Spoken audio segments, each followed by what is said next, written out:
pourquoi certains Français sont islamophobes, pourquoi certains politiques le sont, pourquoi toute cette politique islamophobe depuis des années, ou en partie islamophobe, enfin voilà, toutes ces questions qui reviennent souvent.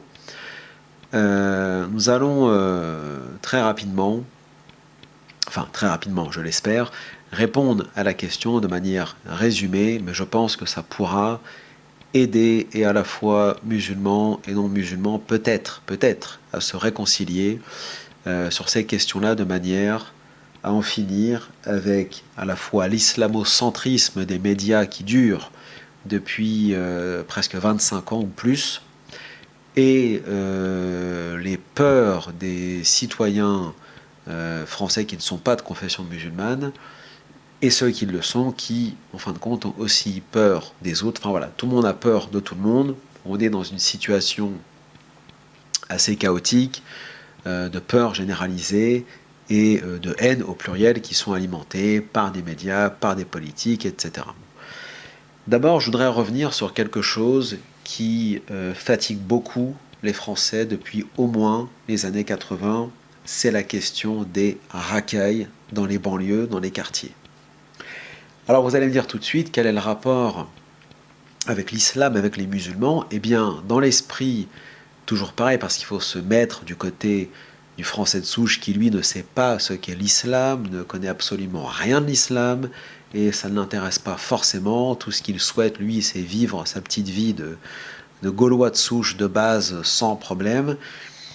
Et lui, quand il regarde les médias, ou quand dans son quartier, s'il habite ou habitait dans un quartier populaire dans les années 80, 90, 2000 ou même très récemment encore, ce qu'il observe, c'est une délinquance et une criminalité dont les auteurs, dont les acteurs, entre parenthèses, sont très souvent, voire quasiment tout le temps, issus de l'immigration et de l'immigration afro-maghrébine, et donc présentés, du moins par les médias, comme étant a priori de confession musulmane. Donc tout le monde sait très bien qu'on ne peut pas être un croyant réel, un musulman et un délinquant ou un criminel, mais dans l'esprit, disons, du français de souche de base, qui ne connaît absolument rien, disons, de la théologie musulmane, quand il voit cela, lui, il a l'impression que c'est possible, parce qu'il voit des Mohamed, des Mustapha et ainsi de suite, qui sont des délinquants, des criminels, etc. Donc, ça lui paraît tout à fait plausible. Ce racaillisme dans les quartiers, dans les banlieues qui dure depuis au moins 40 ans est extrêmement fatigant pour les Gaulois de base qui n'aspirent qu'à vivre en paix et doivent désormais, observent de plus en plus, comme c'est le terme qui revient en ce moment, observer une mexicanisation de la France par le biais des trafics, par le biais de la drogue, de la prostitution et ainsi de suite. Et ça, pour eux, c'est inacceptable. Ça l'était déjà dans les années 80, quand le trafic de cannabis, le trafic de cocaïne, d'héroïne, etc. s'est installé. Et avec le temps, c'est de pire en pire. Les Français ne savent plus, au final, où aller habiter, puisque même désormais, dans des petits départements paisibles en apparence, désormais se cachent des dealers, des criminels, et ainsi de suite. Bon. Alors, il y a ce phénomène qui est immédiatement assimilé à l'immigration, et beaucoup de chiffres le prouvent, le démontrent, et immigration en provenance de pays musulmans. Donc c'est choquant, mais on ne va pas expliquer ici est-ce que c'est vrai, est-ce que c'est faux, mais voilà, il faut bien comprendre que là nous parlons dans la perspective du Français de souche qui lui regarde son pays s'effondrer. Bon, c'est très bien à cause de quoi, à cause de qui, mais lui regarde comment dirais-je, en observant ce qu'il voit, il en tire des conclusions qui sont forcément très simplistes, puisque le Français de base, c'est pas qu'il est bête, mais c'est qu'il est un citoyen lambda comme les autres. Et son vote et ses colères vont être orientées en fonction de ce qu'il observe au quotidien et de ce qu'il lit dans la presse, notamment dans les faits divers. Dans les années 90 et même début 2000, les Français de l'époque et ceux qui s'y intéressent aujourd'hui ont vu apparaître aussi un nouvel art de rue, ce qu'on appelle le rap, qui est une création américaine, enfin américaine entre parenthèses, et donc cette musique est arrivée en France sous une forme assez différente, disons, de ce que faisaient les Afro-Américains, qui majoritairement sont chrétiens, protestants, du moins à l'époque. En France, la majorité des rappeurs d'origine afro-maghrébine sont de confession, là aussi encore une fois, soi-disant musulmane. Ça a donné de curieux mélanges dans les années 2000, comme le groupe de rap Lunatic, là où a évolué Booba, que tout le monde connaît, où d'un côté on avait un musulman barbu qui parlait de foi, de Palestine, etc., à côté d'un type qui jouait le rôle de la racaille, qui jouait l'islamo-racaille, puisqu'il se donnait une image de musulman dans les textes et en même temps de Kaira. Et là aussi, ça a pu, cet aspect, disons, schizophrénique de la piété et de l'impiété mélangés en même temps dans le même rap, générer, là aussi, une confusion dans l'esprit de beaucoup de Gaulois entre d'un côté le racaïsme et l'islam. Et après, ça a continué avec bien d'autres rappeurs comme Lafouine, etc., qui ont eux aussi joué là-dessus, à la fois sur l'étiquette je suis musulman et je suis un gangster, je suis un voyou, un délinquant, et ainsi de suite. Toujours pareil, le français de souche, de base qui ne connaît rien de tout cela, voit donc des Mohamed, des Ali, des Mustapha qui rappent leur haine des Blancs, de la France, tout en expliquant qu'ils sont musulmans, qu'ils se revendiquent du Coran, etc. Donc là, bien évidemment que l'industrie du disque, que les majors, les médias hors compagnie ont joué un rôle fondamental dans le fait de donner et je dirais, d'entretenir cette image du jeune issu de l'immigration comme étant un voyou, comme étant un islamiste radical, etc., ça a retardé leur intégration et ça les a jetés en pâture, notamment à l'époque c'était la droite, c'était Chirac et Sarkozy à l'intérieur, qui ont joué de cela, c'est-à-dire du rap. Moi je me souviens qu'à l'époque, pardon, lors du second tour des élections présidentielles, je crois que c'était face à Le Pen, en 2002, Chirac avait publié son tract de campagne, parce qu'aujourd'hui on nous explique que le chiracisme c'était pas si mal par rapport à ce que nous vivons aujourd'hui. Bon, ça dépend pour qui et ça dépend pour quelle génération, mais pour ceux qui s'en souviennent, Chirac dans son tract avait quand même placé à l'intérieur que l'un de ses objectifs c'était de mettre un terme à la pratique barbare des tournantes dans les caves des cités HLM. Donc là, Chirac, comme tous les politiques, jouait sur un épiphénomène qui relevait d'une affaire ou deux en France, comme étant désormais quelque chose d'ancré dans les quartiers, dans les cités. Voilà, il y a des tournantes à tous les coins de rue, dans tous les départements, que ce soit le 93, le 92, le reste de la France, et ainsi de suite. Bon. Donc tout ça entretenu par les rappeurs et par des radios, vous savez très bien lesquelles, comme Skyrock et ainsi de suite, hein, l'image du rappeur Kaira, musulman, ex-musulman, reconverti, on nous en a servi à toutes les sauces, et ça a généré, qu'on le veuille ou pas, et aujourd'hui encore, une confusion dans l'esprit du Gaulois de base.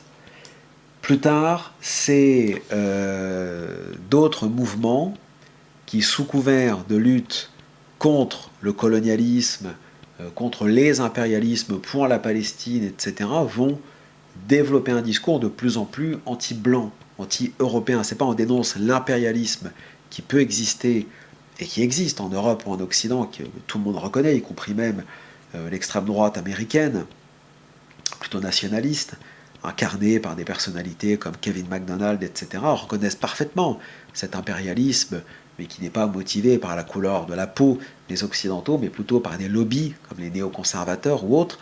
Au lieu de dénoncer les choses comme elles se doivent, vous avez ces groupes, que ce soit les tiers-mondistes, indigénistes, avec qui Ramadan a tracé, Tarek Ramadan pendant des années, qui nous expliquaient que c'était la faute des sous-chiens, c'est-à-dire des blancs, et assimiler leur discours de lutte contre les blancs en même temps à la cause palestinienne, rendant la cause palestinienne particulièrement détestable, alors que initialement c'était aussi une cause, disons, défendue à droite ou à l'extrême droite. Désormais, la cause palestinienne est présentée comme étant une cause de gauchistes anti-blancs, ethnomasochistes et d'étrangers infiltrés en France, d'origine algérienne, etc., enfin de clandestins, quoi. Voilà ce qui a généré ce discours là aussi indigéniste, tiers-mondiste pendant des années, dans l'esprit du goy gaulois de souche de base. Et puis à un moment donné, on a ce glissement, c'est-à-dire ce retour à l'islam qui se fait principalement dans les années 2000, à travers, c'est vrai, l'UOIF, soi-disant les frères musulmans, etc. en partie, mais qui se fait aussi essentiellement par le biais du wahhabisme, que les médias qualifient encore de salafisme à tort, parce que le salafisme, ça ne veut rien dire et ça n'existe pas. Là, on parle de wahhabisme, on parle d'une idéologie qui nous vient directement d'Arabie Saoudite et des Émirats, même si c'est de moins en moins vrai. Désormais, l'Arabie Saoudite se libéralise tout en restant en dictature, en apparence conservatrice. Mais dans les années 80, 90 et surtout 2000, le wahhabisme va se répandre de plus en plus dans les quartiers, dans les banlieues, auprès des jeunes issus de l'immigration. Le wahhabisme va ajouter, encore une fois, comment dirais-je, de la complexité à l'intégration des jeunes issus de l'immigration à la société française et même de façon générale européenne, parce que le wahhabisme explique à ces jeunes qu'en fin de compte, vous vivez chez des mécréants qui ne vous aiment pas, et de toute façon, qu'ils vous aiment ou pas, vous devez les détester parce que ce sont des mécréants. C'est ce qu'expliquait notamment Bin Baz et tous les grands pontes du wahhabisme dans les années 80-70, que l'un des premiers piliers de l'islam, une fois qu'on a validé l'attestation de foi et ainsi de suite, c'est de détester ceux qui ne sont pas musulmans, voilà, même s'ils ne vous ont rien fait de mal. Ils appellent ça les wahhabis al-wala wal-bara. Bon, on peut expliquer ce concept bien comme il faut, c'est-à-dire comme le fait de détester ce qui est mal, ce qui est contraire à la foi, mais dans leur esprit à eux, ce n'est pas cela. C'est détester ceux qui ne sont pas musulmans, point final. Donc là, on radicalisait la jeunesse une fois de plus, que le wahhabisme soit quiétiste, c'est-à-dire soumis aux autorités saoudiennes, donc apolitique, ou qu'il soit, comme je le dis, qitaliste, c'est-à-dire combattant, donc en guerre partout et tout le temps contre ceux qui ne sont pas musulmans, enfin c'est même pas en guerre, c'est dans la terreur, dans l'horreur même, eh bien ça ne change rien, parce que le fond du discours, d'un point de vue théologique, juridique, c'est le même, c'est un sunnisme, on va dire, ultra-orthodoxe, exacerbé, encore plus littéraliste et radical que ce que le sunnisme a pu développer sur 15 siècles, que ce soit les 4 écoles ou les écoles théologiques classiques, qu'elles soient acharites, maturidites, bon, enfin, on va pas s'étaler là-dessus, mais on est sur une idéologie qui, en fin de compte, explique tout par des normes et des interdits, donc il est strictement interdit, donc la mixité dans tous les sens du terme est strictement interdite. Comment vous voulez aller à l'école, travailler, évoluer dans une société si la mixité est totalement interdite? Vous ne pouvez pas vous intégrer, c'est pas possible. Vous ne pouvez même pas aller à la poste pour poster votre courrier. Comment évoluer dans une société quand on explique à ses propres enfants tout le temps que la musique, les arts, le cinéma, tout, y compris même les statues, la peinture, tout est haram, tout est illicite. Donc on ne peut pas s'émanciper, on ne peut pas apprécier la culture, y compris même la culture de son propre pays d'origine, que ce soit le Maghreb, l'Égypte, le Grand Maghreb, que ce soit l'Afrique subsaharienne, etc. Puisqu'on est dans la détestation de l'art et de la culture tout le temps. D'ailleurs, c'était le cheikh égyptien Mohamed Al-Ghazali qui disait de ces gens-là qu'ils sont dans l'adoration, dans la culture de la laideur, parce que tout ce qui est beau, ils le détestent, ce qui est vrai, d'ailleurs on peut le prouver très facilement. Des prêches violents, qui appellent à la peine de mort contre les homosexuels, qui appellent à la défense de la lapidation, dont Tariq Ramadan, qui pourtant s'est toujours gargarisé pendant 25 ans d'être anti-wahhabisme, n'a pas été foutu de renier la lapidation comme nous l'avons fait dans un texte très clair sur mon site internet.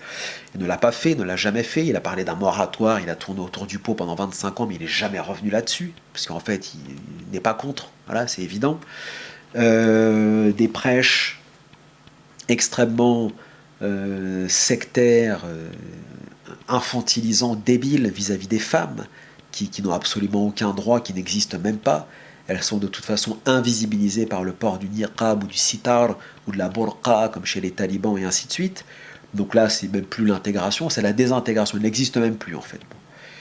Tous ces prêches-là, qui se sont répandus davantage dans les années 2010, via des prédicateurs, on ne va pas les citer parce qu'ils vont peut-être encore changer, et je leur souhaite, une fois qu'ils ont été mis à nu et découverts sur les réseaux sociaux, notamment sur YouTube, a convaincu beaucoup de Français qu'en fin de compte l'islam était parfaitement incompatible avec l'Europe et surtout avec la France et sa culture plutôt, disons, démocratique, droit de l'hommiste, libérale, etc. Ce qui n'est pas faux si on parle de cet islam, hein, c'est clair. Bon. Le sunnisme orthodoxe prêché depuis des lustres en France, bien avant le wahhabisme, prêche quasiment la même chose, mais n'a jamais été dans, je dirais, dans l'extravagance ou dans l'outrance, dans le prêche, ne serait-ce que dans le prêche, pendant des années, entre les années 80 et aujourd'hui. Donc, c'est présenté comme un moindre mal, mais la finalité du discours, c'est le même. D'un autre côté, est apparu tardivement, mais a pu choquer aussi pas mal de Français, une prédication chiite pro-Iran, khomeïniste, dans l'esprit de certains Français, notamment de ceux qui sont des boomers, entre parenthèses, sans leur manquer de respect. Ça renvoie, disons, à une époque de terreur en France et d'attentats, notamment Copernic, la rue des Rosiers, Tati, sont des attentats iraniens évidents du régime khomeïniste. Donc voir des individus se balader en France avec le portrait de Khomeini, d'abord dans les années 90, voire 80, et puis après, plus récemment, dans les années 2010, ça a quand même un aspect un peu choquant et incompréhensible aux yeux de beaucoup de Français qui défendent les libertés individuelles, qui voient des individus brandir le portrait d'un individu qui a imposé le voile de force aux femmes iraniennes et qui a fait exécuter des milliers de personnes parce qu'elles étaient en gros des gauchistes en plus, ce qui est complètement délirant, mais ça devrait être débattu ça aussi chez les gauchistes, mais ça ne l'est même plus. Dans les années 90, si on retourne un peu en arrière, c'est les rapports extrêmement complexes entre la France et l'Algérie. La petite différence, c'est qu'aujourd'hui, le régime algérien semble être beaucoup plus indépendant vis-à-vis de la France que dans les années 90, parce qu'à l'époque, c'était un régime de soumission intégrale envers la France, à la fois mitterrandienne et après chiracienne, parce que Chirac a été élu dans les années 90 après Mitterrand. Un régime criminel qui n'a pas hésité une minute à massacrer sa propre population, comme à Ben Talha en 97, et qui a commis des attentats en France via le GIA, dans l'esprit, une fois de plus, du français de base, la porosité entre islamisme radical, GIA, terrorisme et régime algérien, les coupes-feux n'étaient plus clairs. Donc, une fois de plus, nous sommes frappés par des musulmans radicalisés de banlieue, les Khaled Kalkal et compagnie. Bon, jusqu'aux attentats en 2015, donc le Bataclan. Juste avant, c'était l'affaire Mera, Charlie Hebdo, et ça a continué comme ça jusqu'à au moins l'affaire Samuel Paty, quoi, en fait. Toutes ces affaires d'attentats et d'attaques successives, d'abord, sont extrêmement douloureuses, extrêmement choquantes pour les Gaulois, pour les Français, hein, et c'est parfaitement compréhensible. Et voir des individus venir expliquer qu'à chaque attentat, qu'à chaque attaque, c'est un complot sioniste, etc., c'est encore plus insupportable, parce que c'est minimiser le fait qu'il peut y avoir, enfin c'est pas qu'il peut y avoir, c'est qu'il y a des jeunes et des individus radicalisés, wahhabites extrêmement violents, capables de vouloir passer à l'acte parce qu'ils n'aiment pas la France, parce qu'ils n'aiment pas les Français, parce qu'ils n'aiment pas les mécréants, comme ils disent, etc., c'est quand même délirant. Alors on peut s'interroger, bien sûr, c'est pas interdit, sur tel ou tel attentat, sur telle ou telle attaque et ainsi de suite, d'accord, mais sauf que le faire systématiquement pour chaque attaque et pour chaque attentat, chaque agression, au couteau, etc., c'est quand même d'abord un manque de respect envers les victimes, et c'est aussi nier ou minimiser la réelle radicalisation de certains individus et nier certaines lectures extrêmement violentes, extrêmement sectaires de l'islam.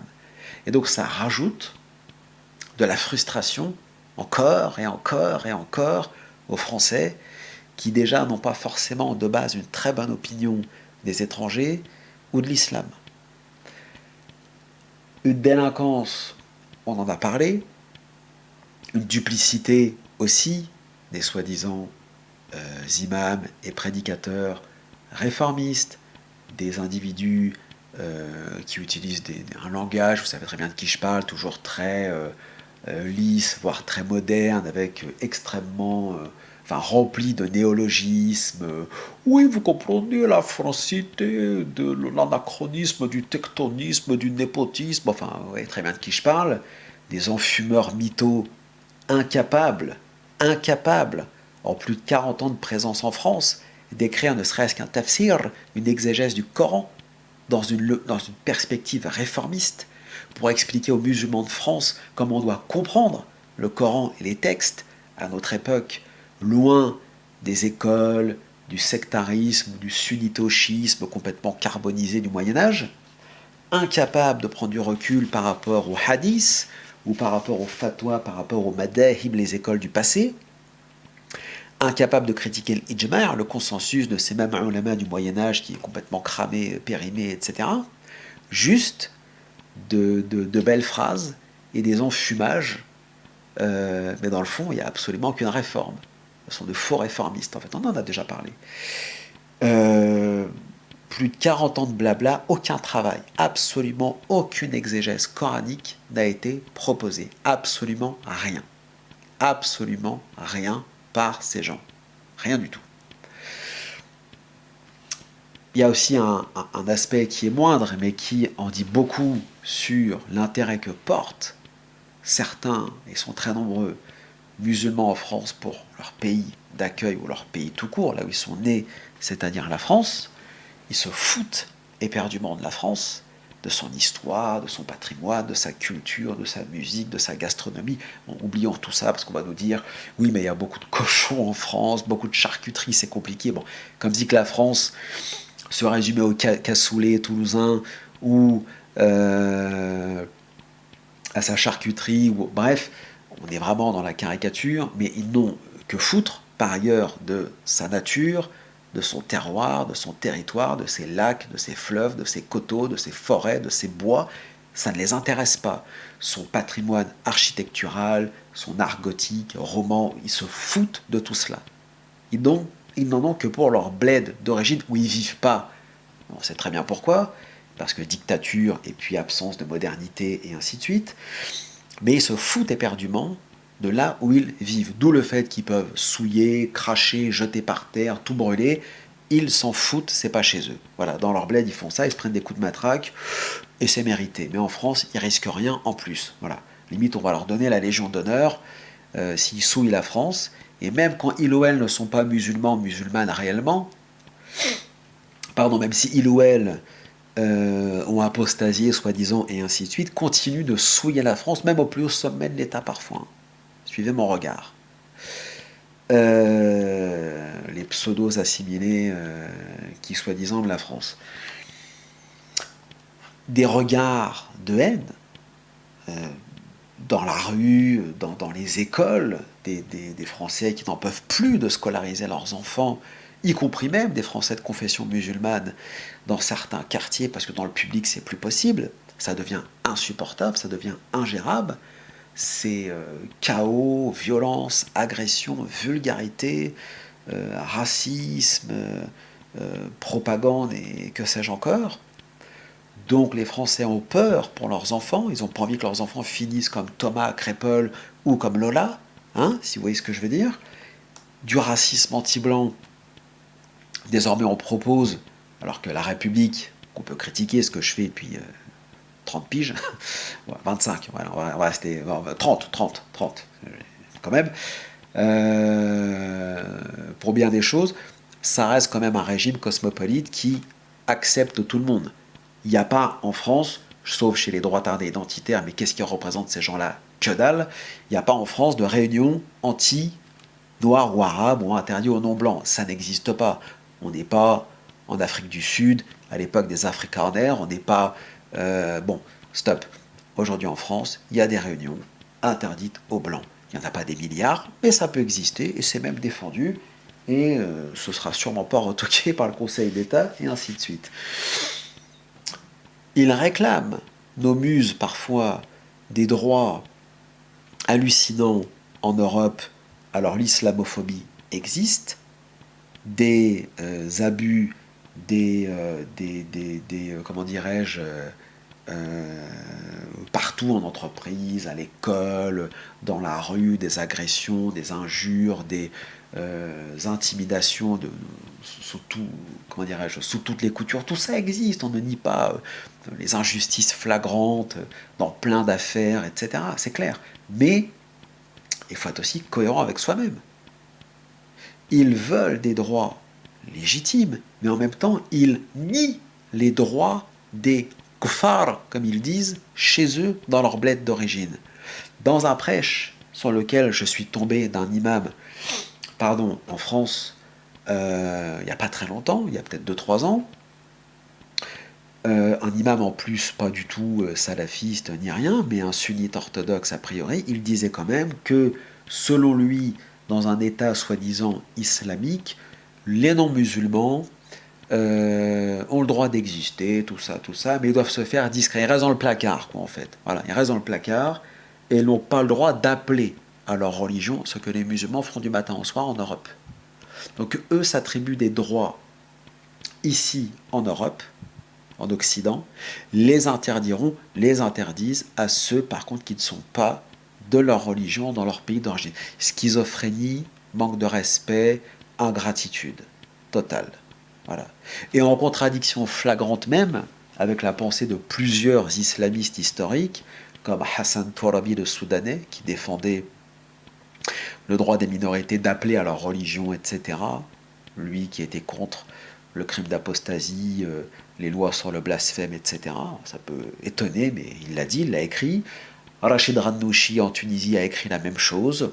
D'ailleurs, c'est rapporté dans une étude universitaire assez récente que lui, comme d'autres, défendent les droits des non-musulmans à appeler à leur religion. Voilà, c'est un droit, ils font ce qu'ils veulent. Mais là, nous avons des gens en France, vous voyez, là on parle d'un Tunisien et d'un Soudanais, bon, il y en a un qui est mort, l'autre est incarcéré, je crois. Euh, En France, non. Voilà, nos blédards en France soutiennent plus dur que ceux qui sont au bled. C'est souvent comme ça d'ailleurs. Voilà, je vais s'arrêter là. On a fait un tour d'horizon. euh, je pense que c'est important de rappeler tout ça. Bien sûr, il y aurait bien d'autres choses à dire, mais restons dans le résumé. Et bien sûr qu'il y a de l'islamophobie en Europe, malheureusement. Bien sûr qu'il y a des injustices. Mais là aussi, chers amis, à partir du moment qu'on considère que la démocratie et les droits de l'homme, c'est du kofr et du shirk, il faut arrêter la schizophrénie. Comment tu veux, à un moment donné, comment voulez-vous sérieusement être pris justement au sérieux par des gens qu'on veut rejeter intégralement leur système de valeurs. On serait dans une république communiste radicale, je ne dis pas que ce serait légitime de critiquer le communisme, mais ce n'est pas le cas. On est dans un régime, même s'il a plein de défauts, et on pourrait passer notre vie à critiquer, il n'empêche que on a quand même la chance d'être dans l'un des derniers pays au monde à se revendiquer de la démocratie et des droits de l'homme. Alors je sais, vous allez tous venir en commentaire me dire ouais, mais bon, avec les gilets jaunes, nanani, le Covid, bon, je sais tout ça, je sais. Mais sur le papier, vous êtes quand même mieux en France qu'en Corée du Nord. On est quand même mieux ici qu'en Arabie Saoudite. En Arabie Saoudite, 99% des imams de France seraient en tôle. C'est le réel. Ça, c'est pas des commentaires sur YouTube. C'est le réel. En Corée du Nord, vous seriez mort. En fait, vous n'existeriez même pas. Pareil en Chine, pareil dans vos bleds d'origine. Donc, même s'il y a plein d'injustices, même s'il y a des choses schizophréniques, on ne comprend pas à un moment donné qu'on puisse expulser un imam turbo-réformiste, enfin turbo, façon de parler. Hein. Et puis à côté, on regarde des imams ou des individus radicalisés ou des voyous. Voilà. Il y a des choses complètement incompréhensibles, en fait, des choses qui n'ont pas de sens, qui sont illogiques.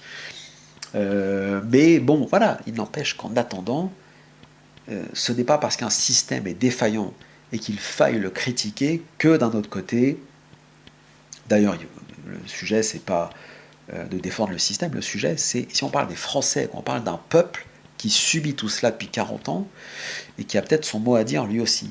au-delà des identitaires islamophobes de base. Là, je parle vraiment du petit peuple qui souffre et qui se pose des questions sur la crédibilité ou la légitimité des musulmans en France. C'est bien beau de dénoncer l'islamophobie et les injustices, mais ce serait peut-être temps que les musulmans aussi fassent leur aggiornamento, leur réforme, et comprennent que ils ont aussi beaucoup, beaucoup de défauts et qu'il faut évoluer et avancer. Est-ce que ça mettra un terme définitivement aux injustices, à l'islamophobie? Non, bien évidemment. Mais ce n'est pas parce qu'il y a de l'islamophobie qu'il y en aura encore que ça veut dire que les musulmans ne font rien de mal et qu'ils ne peuvent pas faire leur autocritique et qu'il n'y a rien à réformer, rien à changer. C'est faux de dire ça. Ça, c'est une pensée victimaire. C'est-à-dire, c'est l'adversaire qui a toujours tort, nous on n'a rien fait de mal, etc. Ça ne marche pas comme ça. Il faut que tout le monde y mette du sien. Les musulmans souffrent dans bien des cas, c'est clair, mais d'un autre côté, c'est à eux aussi de prendre en compte leur place en France, de se réformer, d'avancer et de revoir intégralement leur logiciel pour avancer justement sereinement et en paix avec leurs concitoyens français de souche ou pas, mais du moins leurs concitoyens qui ne sont pas de confession musulmane et qui ont peur. Voilà, et je m'arrêterai là.